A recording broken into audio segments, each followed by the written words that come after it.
Hello friends, तो welcome back to my YouTube channel Raj science classes. मैं Prince Raj आप सभी का एक बार फिर से राज साइंस क्लासेस में स्वागत करता हूं और उम्मीद करता हूं कि आप सभी जो है हमारा पीछे का वीडियोस देखे होइएगा। अगर नहीं देखे हैं तो हमारे पीछे के वीडियोस हमारे प्लेलिस्ट में है, आप सभी चाहें तो वहां पर जाकर देख सकते हैं। और जैसा कि आप सभी जानते हैं कि आज हम फिर से आप लोगों के बीच एक बहुत ही इंपॉर्टेंट चैप्टर जो कि इतिहास से बिलोंग करता है उसका हम क्या लेकर आए हैं आपके सामने बहुत ही इंपॉर्टेंट क्वेश्चन जो कि आप लोगों को स्क्रीन पर दिख रहा होगा। और ये जो लेकर आए हैं ये है हमारा चैप्टर नंबर 2 का। जी बिल्कुल, चैप्टर नंबर 2 का जो है आपका, जी बिल्कुल चैप्टर नंबर 2 का जो भी क्वेश्चन होगा इसमें आज हम देख लेंगे ऑब्जेक्टिव में हिस्ट्री का। जी बिल्कुल, हिस्ट्री का जो भी चैप्टर होगा वो इस हिस्ट्री का चैप्टर में जो दूसरा चैप्टर है समाजवाद एवं साम्यवाद, ठीक है, इसका जितने भी प्रश्न होंगे आज ऑब्जेक्टिव के वो हम देखेंगे। चलिए बढ़ते हैं, वीडियो को लंबा ना करते हुए। अगर आप लोग चैनल को सब्सक्राइब नहीं किया है तो चैनल को सब्सक्राइब करें, लाइक करें और बेल आइकन को जरूर दबाएं ताकि आपके पास हमारी इस वीडियो के अलावा भी आगे की और भी वीडियोज़ के लिंक और नोटिफिकेशन सबसे पहले मिले। चलिए बढ़ते हैं हमारे क्वेश्चन की ओर। तो जैसे कि आप सभी देख पा रहे होइएगा क्या कि हमारा जो ये क्वेश्चन दिख रहा है आप लोगों को, जैसा कि आप सभी देख पा रहे होइएगा यहाँ पर दिख रहा होगा आप लोग के सामने क्वेश्चन आ गया होगा, ठीक है। तो सबसे पहला यहाँ पे क्वेश्चन दिख रहा होगा क्या कि रूस में जार का क्या अर्थ होता है। जार का अर्थ क्या होता है भैया? तो सबसे बेस्ट है ये क्वेश्चन और बहुत ही इंपॉर्टेंट क्वेश्चन है जो कि बीएम अगर आप लोग लगा के चले तो गलत नहीं होगा, क्योंकि ये क्वेश्चन हर बार एग्जाम में पूछे जाते हैं, हो सके तो इस बार भी एग्जाम में पूछी जाएंगे। तो इसका ऑप्शन दिया हुआ है क्या कि रूस का सम्राट, रूस का सामंत और पीने का बर्तन, पीने का बर्तन और पानी रखने का बर्तन। समझ में आ रहा है? रूस में जार का क्या अर्थ होता है, इसी का क्वेश्चन पूछ रहा है। तो नॉर्मल सी बात है कि भाई हिस्ट्री में जार का अर्थ कोई पानी पीने वाला और पीने रखने वाला अगर रहता तो क्या हम लोग इसको आज यहाँ पर पढ़ पाते? क्या इस जार को आज हम पढ़ पाते? बिल्कुल नहीं पढ़ पाते, क्योंकि कुछ इंपॉर्टेंट वजह होगी जिसके कारण आज भी इसके बारे में हम स्टूडेंट्स लोगों को क्या कर पा रहे हैं, बता पा रहे हैं। चलिए तो देखते हैं क्या। जैसे कि पहला का था कि रूस में जार का क्या अर्थ होता है, तो भैया रूस में जो जार का अर्थ होता है वो क्या होता है? रूस का सम्राट होता है। क्या होता है? जी हाँ बिल्कुल, रूस का सम्राट होता है आपके रूस में जो होता है जार का अर्थ। समझ में आ रहा है? तो पहला क्वेश्चन हमारा सॉल्व हुआ। यहाँ पे नीचे आंसर्स भी दिए रहते हैं तो आप लोग देखना ना भूले और स्क्रीनशॉट लेकर नोट्स बनाते चलिएगा, ठीक है। आगे की ओर अगर देखते हैं तो बोल रहा है क्या कि ये भी एक इंपॉर्टेंट क्वेश्चन है। बोल रहा है क्या कि कार्ल मार्क्स का जन्म, जी बिल्कुल यहाँ पर देख रहिएगा आप लोग क्वेश्चन क्या कि कार्ल मार्क्स का जन्म कहाँ हुआ था। जी बिल्कुल, जन्म कहाँ हुआ था? तो कार्ल मार्क्स का जन्म कहाँ हुआ था इसके लिए ऑप्शन है आप लोगों के पास इंग्लैंड, जर्मनी, इटली, रूस। तो आप सभी को बता दें कि कार्ल मार्क्स का जो जन्म हुआ था वो कहाँ हुआ था। तो कार्ल मार्क्स का जो जन्म हुआ था वो हुआ था जर्मनी में। कहाँ हुआ था भैया? तो जर्मनी में कार्ल मार्क्स का जन्म हुआ था और उन्होंने यहीं पे जन्म लिया था, ठीक है। तो इसीलिए कार्ल मार्क्स का जन्म कहाँ हुआ था। अगर आए आप लोगों के बीच ये क्वेश्चन भी हर बार पूछे जाते हैं, इसको भी बीएम लगा के चलिएगा। चलिए आगे की ओर बढ़ते हैं थर्ड नंबर क्वेश्चन की ओर। तो देखिएगा क्या बोल रहा है क्या कि साम्यवादी, जी बिल्कुल बोल रहा है यहाँ पर क्या कि साम्यवादी शासन का पहला प्रयोग कहाँ हुआ था। जी बिल्कुल, साम्यवादी शासन का पहला प्रयोग कहाँ हुआ था? ऑप्शन है आपके पास जापान, क्यूबा, रूस, चीन। तो आप सभी जैसा कि जानते होइएगा क्या कि भाई साम्यवादी शासन का सबसे पहला प्रयोग हुआ था कहाँ? तो साम्यवादी शासन का सबसे पहला प्रयोग हुआ था रूस पे। कहाँ पे हुआ था? रूस में हुआ था साम्यवादी शासन का सबसे पहला प्रयोग। चलिए आगे की ओर बढ़ते हैं। अगला क्वेश्चन है, जैसे कि आप सभी देख पा रहे होगा क्या हमारे स्क्रीन पर दिख रहा होगा आप लोगों को कि चौथा नंबर क्वेश्चन बोल रहा है कि 1917 की पहली रूसी क्रांति, जी बिल्कुल 1917 की पहली रूसी क्रांति को किस नाम से जाना जाता है? जी बिल्कुल 1917 जो आपको दिख रहा होगा ये इस 1917 की जो पहली रूसी क्रांति थी। 1917 में रूस में बहुत सारी क्रांतियां हुई, जिसमें से भी बोल रहा है पहली रूसी क्रांति को किस नाम से जाना जाता था। पहला है मार्च की क्रांति, दूसरा है अक्टूबर की क्रांति, तीसरा है नवंबर की क्रांति, चौथा है फरवरी की क्रांति। तो जी बिल्कुल आप लोग यहाँ पर देख पा रहे होगा क्या कि आपका जो डी ऑप्शन है वो राइट ऑप्शन है। क्या फरवरी की क्रांति जाना जाता है यहाँ पर। 1917 की पहली रूसी क्रांति को किस नाम से जाना जाता है? तो भैया वो है आपके फरवरी से, ठीक है। चलिए अगला क्वेश्चन की ओर बढ़ते हैं आगे की ओर। तो बोल रहा है लाल सेना का गठन किसने किया था? जी बिल्कुल, जैसा कि आप सभी देख पा रहे होगा क्या कि लाल सेना का गठन किसने किया था। पहला है स्टालिन ने, दूसरा है कार्ल मार्क्स ने, तीसरा है ट्रोट्स्की ने, फिर है केरेंस्की ने। तो भैया आप सभी को बता दें हम कि जो लाल सेना का जो गठन हुआ था किसने किया था भैया? तो वो है ट्रोट्स्की ने। किसने किया था? लाल सेना का गठन किसने किया था?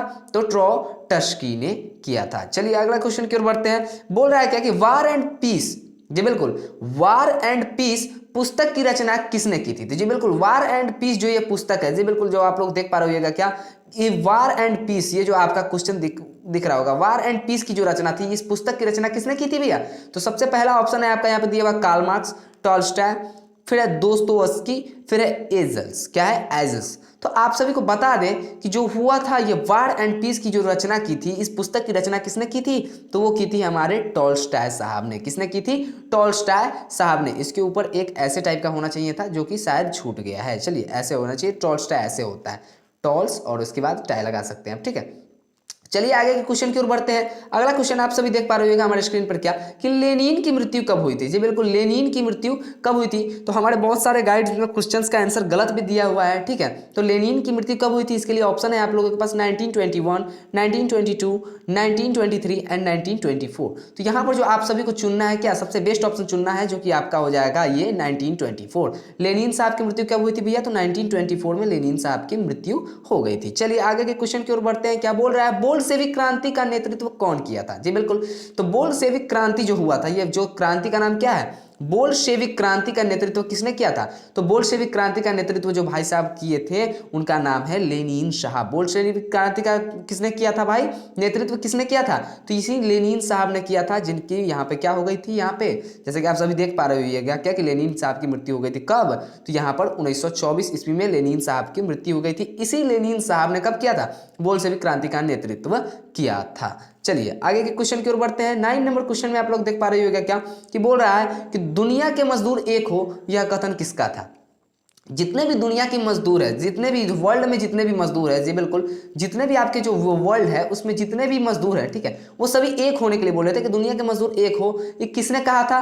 तो तुमनव का, फिर कार्ल मार्क्स का, फिर एंगेल्स का, फिर लेनिन का। तो जैसा कि आप सभी जानते होगा कि एकता में क्या है हम लोगों के बीच, तो एकता में ही ताकत होती है, इसलिए बोला गया था कि दुनिया के मजदूर एक हो। यह कथन किन साहब का था? तो कार्ल मार्क्स साहब का था। किन का था? कार्ल मार्क्स का था यह कथन, ठीक है। आप लोग स्क्रीनशॉट लेना चाहे तो स्क्रीनशॉट ले सकते हैं, ठीक है। ऐसे भी हम रेड कलर का बॉक्स बनाते चलते हैं हमारे आंसर की ओर। चलिए आगे की ओर चलते हैं। 10 नंबर क्वेश्चन पर चलते हैं। अगर 10वीं क्वेश्चन पर देखें तो बोल रहा है क्या यहाँ पर आपका कि वैज्ञानिक समाजवाद की अवधारणा का प्रतिपादन किसने किया था? जी बिल्कुल, वैज्ञानिक समाजवाद की जो अवधारणा था उसका प्रतिपादन किसने किया था? तो यहाँ पर ज्यादा हम टाइम वेस्ट ना करेंगे और सीधा लगाएंगे कार्ल मार्क्स साहब पर लगाएंगे, क्योंकि ये राइट ऑप्शन है आपका। क्या वैज्ञानिक समाजवाद का किसने किया था भैया?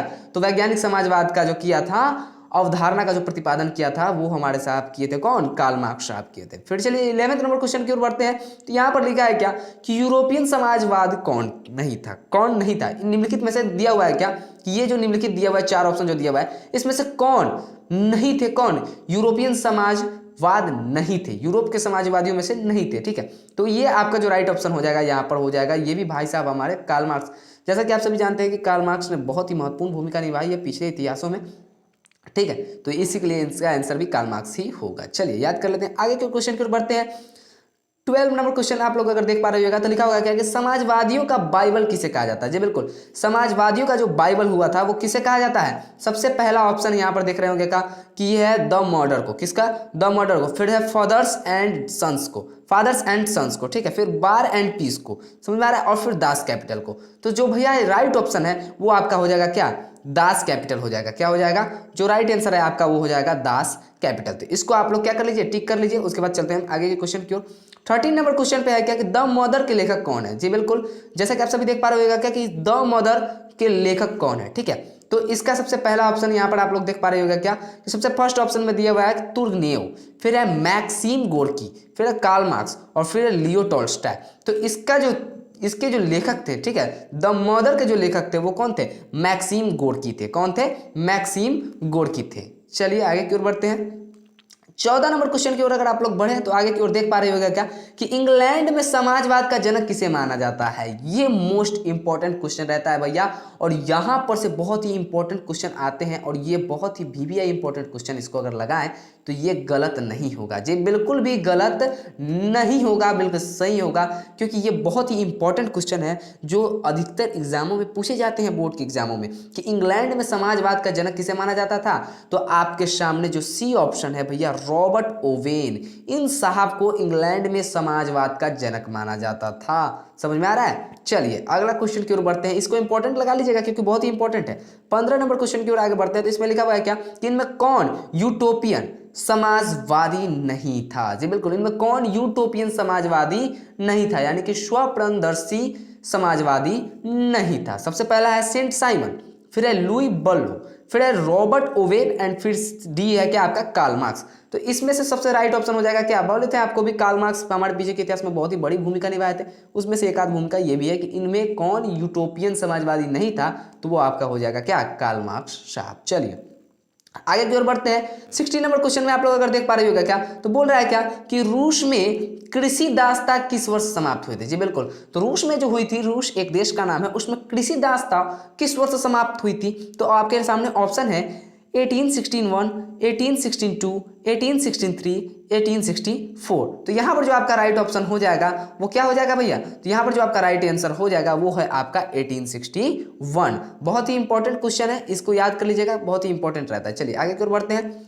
16 नंबर क्वेश्चन हो गया हमारा। 17 नंबर क्वेश्चन की ओर बोलते हैं, तो बोल्शेविक क्रांति कब हुई थी। जी बिल्कुल, बोल्शेविक क्रांति कब हुई थी, तो बोल्शेविक क्रांति इसका नेतृत्व किया था लेनिन साहब ने, और ये कब हुई थी, ये क्रांति हुई थी आपका भैया, ये सी जो ऑप्शन होगा आपका नवंबर में हुई थी। कब हुई थी, ये जो बोल्शेविक क्रांति है आपकी नवंबर 1970 में हुई थी, और लेनिन साहब की मृत्यु हो गई थी 1924 में। समझ में आ रहा है, तो बोल्शेविक क्रांति का नेतृत्व भी लेनिन साहब ने किया था, और बोल्शेविक क्रांति कब हुई थी, तो वो हुई थी आपका नवंबर 1907 में। चलिए आगे क्वेश्चन की ओर बढ़ते हैं। तो 18 नंबर क्वेश्चन की ओर अगर आगे बढ़े, तो यहाँ पर देख पा रहे होगा क्या आप लोगों के कि रूसो किस देश का रहने वाला था। जी बिल्कुल, रूसो किस देश का रहने वाला था, तो कितना आदमी यहाँ पे चकमा खा जाते हैं क्या, वो ऑप्शन सेलेक्ट कर देते हैं रूस, जो कि आपका हो जाता है क्या, बिल्कुल गलत। ठीक है, ये ऑप्शन में आंसर ही होगा ही नहीं, जरा सा ऑप्शन ये होगा कि फ्रांस, इसको लगाना पड़ेगा। रूसो किस देश के, जी रूसो किस देश के रहने वाले थे, तो है फ्रांस के रहने वाले थे। चलिए अगला क्वेश्चन की ओर बढ़ते हैं।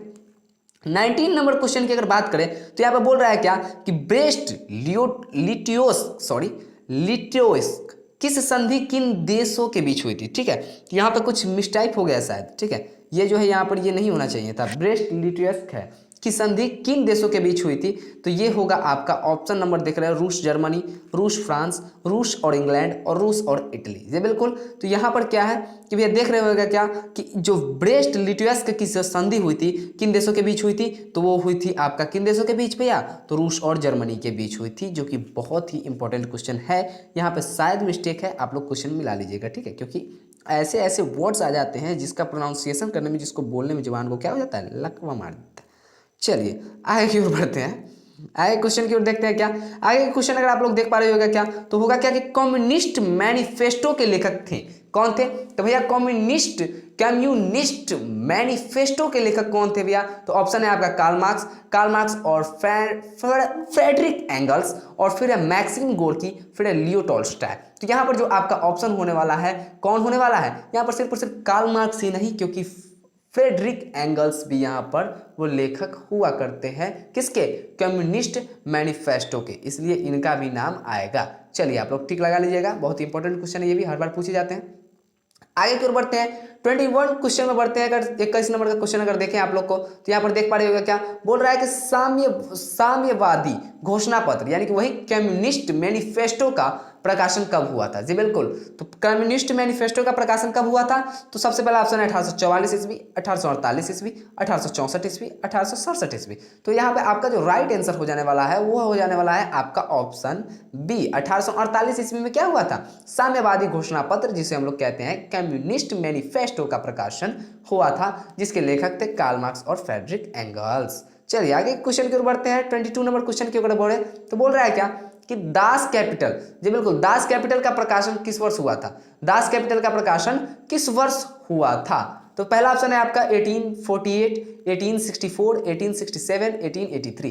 तो यहाँ पर जो आपका राइट ऑप्शन हो जाने वाला है वो हो जाने वाला है आपका 1867, जो कि दास कैपिटल का प्रकाशन का वर्ष है। चलिए आगे के क्वेश्चन की ओर बढ़ते हैं। तो बोल रहा है क्या कि 23 नंबर क्वेश्चन पे है कि प्रथम इंटरनेशनल की स्थापना, जी बिल्कुल, हम भी इस क्वेश्चन को देखे थे तो एक बार चौंक गए थे कि प्रथम इंटरनेशनल को छूट तो नहीं रह गया, लेकिन क्वेश्चन को बाद में मिलाया तो देखे कि नहीं, प्रथम इंटरनेशनल ही है। तो प्रथम इंटरनेशनल की स्थापना किस वर्ष हुई थी, किस वर्ष नहीं, 1864 ईस्वी में तो हुई थी। यहाँ पर लिखा होगा, आप लोगों क्या देख रहे होंगे कि प्रथम इंटरनेशनल की स्थापना कब हुई थी? तो 1864 ईस्वी में हुई थी। इस ऑब्जेक्टिव से दो ऑब्जेक्टिव आप लोग याद कर सकते हैं। प्रथम देख रहे हैं, प्रथम इंटरनेशनल की स्थापना कब हुई थी भैया? तो 1864 ईस्वी में हुई थी। लेकिन कहाँ हुई थी? देख रहे हैं कहाँ हुई थी? पहला है फ्रांस में, रूस में, जर्मनी में, लंदन में। तो आप सभी जैसा कि जानते होइएगा क्या कि यहाँ पर देख रहे हैं प्रथम इंटरनेशनल की स्थापना कब हुई थी? तो 1864 ईस्वी में हुई थी। कब हुई थी? 1864 ईस्वी में प्रथम इंटरनेशनल की स्थापना हुई थी। और वही इसकी अगर बात करें कि कहाँ हुई थी तो ये हो जाएगी आपकी लंदन में। कहाँ हुई थी? ये लंदन में हुई थी। चलिए इतना हो गया। 24 नंबर क्वेश्चन पे और आगे बढ़ते हैं। बोल रहा है क्या कि द्वितीय इंटरनेशनल की स्थापना कब हुई थी? जी बिल्कुल, द्वितीय इंटरनेशनल की जो है स्थापना कब हुई और कहाँ हुई थी? तो पहला में तो बताया था कि 1864 ईस्वी में हुई थी, यानी कि 1864 ईस्वी में हुई थी भैया। तो 1830 में द्वितीय की तो संभावना ही नहीं है, 1848 में भी संभावना नहीं है, क्योंकि 1864 में तो होवे की थी प्रथम इंटरनेशनल की स्थापना। तो यहाँ पे 1864 है लंदन में, तो चूंकि 1864 और लंदन में प्रथम इंटरनेशनल की स्थापना होती है तो द्वितीय की तो हो ही नहीं सकती है। इसलिए हमारा जो ऑप्शन हार डाल के बचता है, क्या हार मान के आते हैं हम लोग इस ऑप्शन पे। और 1889 पेरिस में हुई थी हमारा क्या? द्वितीय इंटरनेशनल की स्थापना। और कहाँ हुई थी? कब हुई थी? तो 1889 ईस्वी में हुई थी द्वितीय इंटरनेशनल की स्थापना। लेकिन कहाँ हुई थी? तो पेरिस में हुई थी। बहुत ही इंपॉर्टेंट क्वेश्चन है ये भी, आप लोग इसको कंप्लीट करते चलिएगा। चलिए फिर आगे की ओर बढ़ते हैं। आगे की ओर अगर देख पा रही होगा तो क्या बोल रहा है कि सोवियत संघ का विघटन किस वर्ष हुआ था? जी बिल्कुल, बोल रहा है क्या कि सोवियत संघ का विघटन किस वर्ष हुआ था? सबसे पहला है 1953, 1964, 1985, 1991। तो यह आपका जो राइट ऑप्शन हो जाने वाला है ये हो जाएगा 1991। समझ में आ रहा है कुछ? तो ये हो जाएगा आपका राइट आंसर। इसलिए आप लोग इसको क्या कर लीजिए, टिक लगा लीजिए। और बहुत ही इंपॉर्टेंट क्वेश्चन ये भी। चलिए आगे बढ़ते हैं 26 नंबर क्वेश्चन पे। बोल रहा है प्रथम इंटरनेशनल किस वर्ष हुआ था? तो ये तो अभी हम आपको ऊपर पढ़ाए थे भैया कि प्रथम इंटरनेशनल लिख दिया हुआ था और 1864 क्या कर दिया हुआ था, ये ब्रैकेट में आपका दे दिया हुआ था। मतलब प्रथम इंटरनेशनल की स्थापना कब हुई थी? 1864 ईस्वी में हुई थी। वही दूसरी इंटरनेशनल की बात करें तो 1889 ईस्वी में प्रथम इंटरनेशनल को छोड़कर द्वितीय इंटरनेशनल की स्थापना कहाँ हुई थी? 1889 ईस्वी में पेरिस में हुई थी। ठीक है, चलिए। और 1864 ईस्वी में कहाँ हुई थी? लंदन में हुई थी।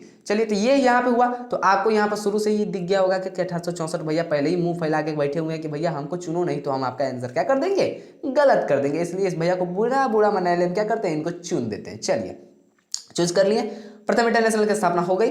अब आते हैं यहाँ पे 27 नंबर क्वेश्चन की ओर, जो कि यहाँ पर देख रहे हैं क्या कि दास कैपिटल के लेखक कौन है? ये भी बहुत ही इंपॉर्टेंट क्वेश्चन है, जो कि हमारे भाई साहब हैं कार्ल मार्क्स साहब। ठीक है, ये बहुत ही इंपॉर्टेंट क्वेश्चन है, क्योंकि कार्ल मार्क्स तुमने बहुत यार बोले ना कि अगर साम्यवाद और समाजवाद और साम्यवाद पढ़ रहे हो तो इन भाई साहब का नाम बहुत बार आने वाला है, इसलिए इनका नाम तो याद ही कर लो क्योंकि फायदा देगा। चलिए, तो यही दास कैपिटल के लेखक कौन थे भैया? तो वो थे आपके कार्ल मार्क्स साहब। चलिए आगे की ओर बढ़ते हैं।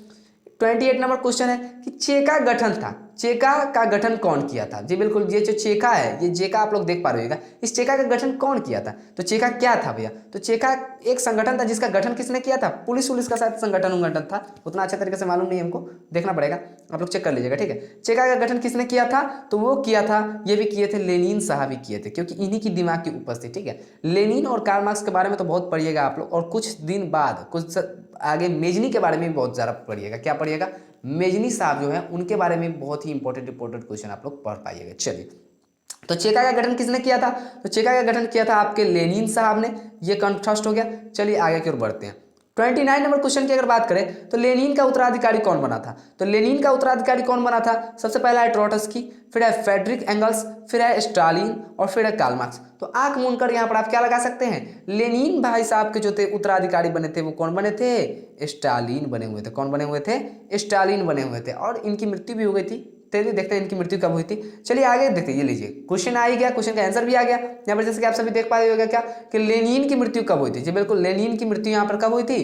तो यहाँ पर लेनिन की मृत्यु हुई थी आपका कब? यहाँ पर देखिए 1951 दिया हुआ है, 1952 दिया हुआ है, 1950 दिया हुआ है, 1953 दिया हुआ है। तो सबसे अलग जो ऑप्शन हट के यहाँ पर हम दिख रहा है आपको 1953 इसका राइट आंसर हो जाएगा। तो स्टालिन साहब की मृत्यु कब हुई थी? सॉरी, लेनिन बोला गया था शायद इससे पीछे बार। तो स्टालिन साहब की मृत्यु कब हुई थी? तो 1953 ईस्वी में स्टालिन साहब की मृत्यु हो गई थी। चलिए 31 नंबर क्वेश्चन में चलते हैं। तो बोल रहा है क्या कि लंदन में अनिवार्य प्राथमिक शिक्षा सन कब लागू हुआ?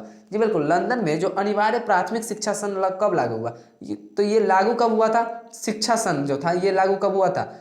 अनिवार्य प्राथमिक शिक्षा सन कब लागू हुआ था भैया? तो इसका ऑप्शन आप लोग देख पा रहे होगा कि 1917, 1817, 1818, 1875। तो यहाँ पर आप सभी देख पा रहे होगा क्या कितना तो होगा क्या कि यूनिक ऑप्शन ढूंढने के पीछे पड़ता है। तो यहाँ पे यूनिक ऑप्शन ढूंढेगा, देखेगा कि 100 1800 1970 में मार देगा। तेरे गधा कहीं के 1970 में काय को मारोगे, पहले उसके बारे में पूरा अच्छी तरीके से जानकारी ले लो। तो कब हुई थी भैया, लंदन में अनिवार्य प्राथमिक शिक्षा संघ कब लागू हुई थी, तो वो हुई थी आपका कब, 1870 ईस्वी में हुई थी। कब हुई थी, 1870 ईस्वी में हुई थी। ठीक है, इसको याद कर लीजिएगा। चलिए आगे की ओर बढ़ते हैं। तो आगे की ओर बढ़ते हैं, बोल रहा है क्या, नई आर्थिक नीति कब लागू हुई थी। ये तो बहुत ही, इसको अगर बीएम लगाकर चलिए ना तो कोई कम इंपॉर्टेंट नहीं है, मोस्ट बीबीआई इंपॉर्टेंट क्वेश्चन है, क्योंकि ये क्वेश्चन एग्जाम में पूछे जाते हैं। देखिए क्या बोला है, नई आर्थिक नीति की कब लागू की गई थी, तो 1921 है, 1922 है, 1923 है, 1924 है। तो ज़्यादातर ऐसा ऑप्शन रहेगा ना तो उसमें पहला टिक कर दीजिएगा, ठीक है, क्योंकि 1921 ही बेस्ट ऑप्शन रहेगा। ठीक है, नई आर्थिक नीति की जो नई आर्थिक जो नीति थी वो कब लागू की गई थी, तो वो की गई थी भैया आपके 91 में की गई थी। ठीक है, 91 नहीं, 1921 में की गई थी। चलिए 30 नंबर क्वेश्चन की अगर आगे बात करें, 33 नंबर क्वेश्चन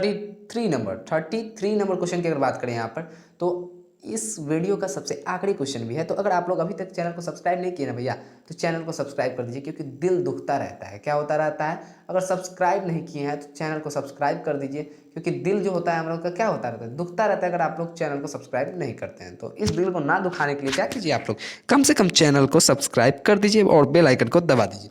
चलिए वीडियो को खत्म करते हैं और देखते हैं क्या कि इस क्या है, रूसी क्रांति के समय शासक कौन था। जी बिल्कुल, ये भी एक मोस्ट भी इंपॉर्टेंट क्वेश्चन है, क्योंकि पूछे जाते हैं एग्जाम में कि रूस की जब क्रांति हो रही थी, रूसी क्रांति के जो समय था उस वक्त वहाँ का शासक कौन था। जी बिल्कुल, तो यहाँ पर सबसे पहला ऑप्शन है स्टालिन, जार निकोल्स द्वितीय, लेनिन और रॉबर्ट ओवेन। तो यहाँ पर देखिएगा, जैसे ही इतना बड़ा नाम धपाक से न चूज कर लीजिएगा और जार निकोल्स द्वितीय को ही ऑप्शन देकर विजयी बनाइएगा। ठीक है, रूसी क्रांति का समय शासक कौन था, जार निकोल्स द्वितीय। विजय की बात इसलिए निकल रही है क्योंकि अभी हाल फिलहाल में ही हमारे गांव में जो मुखिया उखिया का वोट होता था, पंचायत समिति, सरपंच, वार्ड मेंबर, इस सभी का क्या हुआ है, चुनाव का रिजल्ट आया है, इसलिए अभी विजयी बनावे का थोड़ा सा वर्ड निकल गया है। ठीक है, रूसी क्रांति के समय वहाँ के शासक कौन थे भैया, तो रूसी क्रांति के समय वहाँ के शासक जो थे आपके जार निकोल्स द्वितीय थे। बहुत ही इंपॉर्टेंट क्वेश्चन था, ये भी क्लियर हो गया। और अगर अभी तक आप लोग, फिर से अगर हम आपको बोलना चाहें एक बार कि अगर अभी तक आप लोग ने हमारे इस चैनल को क्या नहीं किया है, सब मतलब समझते हैं, सब्सक्राइब अगर नहीं किया है भैया, तो कम से कम इस चैनल को एक बार नहीं तो एक ही बार सब्सक्राइब कीजिए और इस चैनल को सब्सक्राइब कीजिए, क्योंकि हमारा दिल ना दुखे। चलिए मैं प्रिंस राज विदा लेता हूँ, फिर मिलूंगा आप लोगों के बीच एक नए वीडियो के साथ। तब तक के लिए जय हिंद, जय Bharat and thank you for watching this video.